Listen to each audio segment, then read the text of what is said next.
Pernahkah kamu membayangkan seorang petani dari tengah gurun terpencil di Afrika tiba-tiba menjadi bintang film terkenal di seluruh dunia?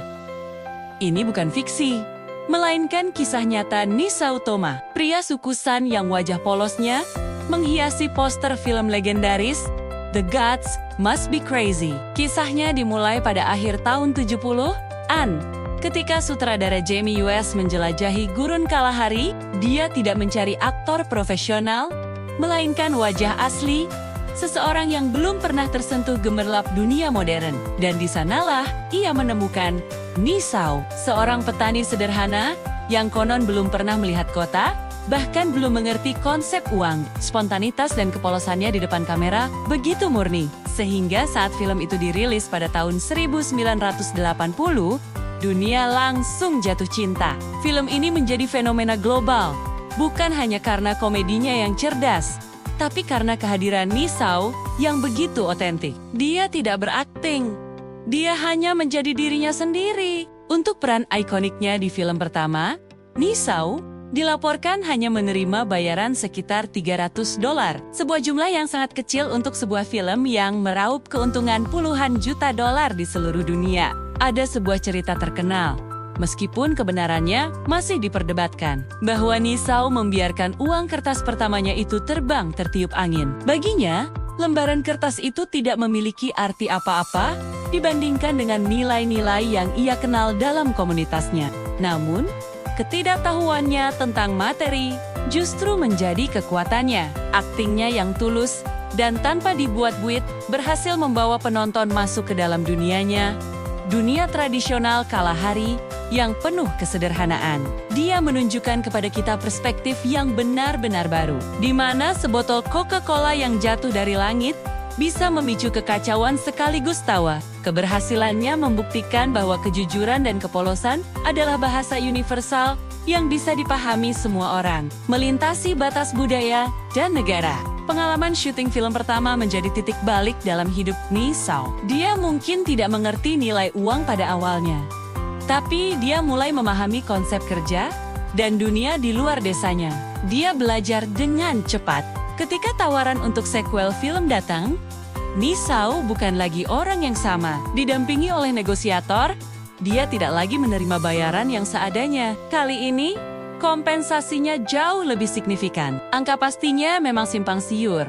Ada yang menyebut ratusan ribu dolar. Namun yang jelas, bayarannya tidak hanya dalam bentuk uang tunai. Dia meminta hal-hal yang benar-benar berarti bagi kehidupannya dan komunitasnya. Dia meminta sapi, yang merupakan simbol kekayaan dan status dalam budayanya. Dia juga meminta sebuah rumah bata yang kokoh, lengkap dengan aliran air dan listrik. Sebuah kemewahan yang tak terbayangkan sebelumnya di Songkhla, Namibia, dari seorang pria yang membiarkan uangnya terbang. Nisao berubah menjadi seseorang yang tahu nilai dirinya dan mampu bernegosiasi untuk masa depan yang lebih baik tanpa harus meninggalkan identitasnya.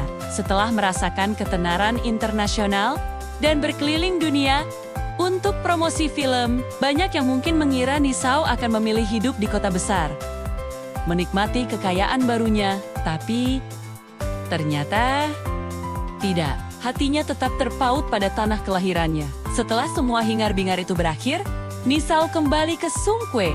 Dia melanjutkan hidupnya sebagai seorang petani dan peternak, sama seperti sebelum dia terkenal. Tentu, sekarang dia punya rumah bata yang nyaman dan beberapa aset modern.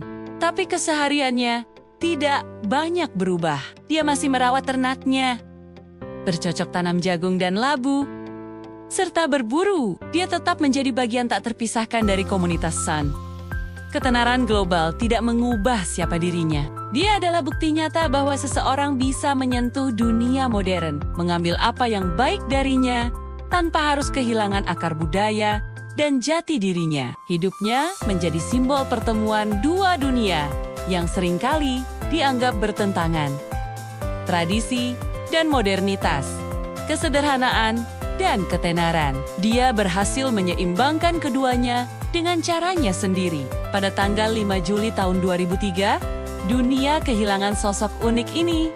Nisao Toma meninggal dunia pada usia sekitar 59 tahun. Dia ditemukan tak bernyawa setelah beberapa hari sebelumnya pergi sendirian untuk mencari kayu bakar. Sebuah aktivitas rutin yang telah dilakukannya sepanjang hidup. Meskipun penyebab kematiannya adalah tuberkulosis yang sudah lama dideritanya, kepergiannya di tengah alam yang begitu ia cintai terasa begitu simbolis. Nisau meninggalkan warisan yang jauh lebih besar dari sekadar film-film sukses.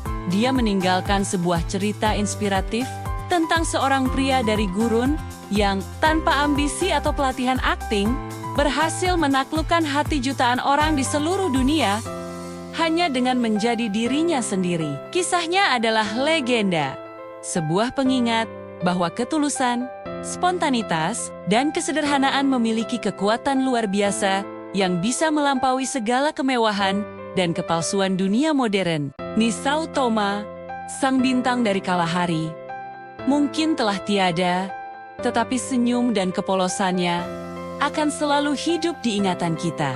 Terima kasih sudah menonton kisah luar biasa dari Nisau Thoma. Ceritanya mengajarkan kita banyak hal tentang kehidupan, kesederhanaan, dan kekuatan kejujuran. Jika kamu suka dengan konten seperti ini, jangan lupa untuk like, komen, dan subscribe channel ini ya.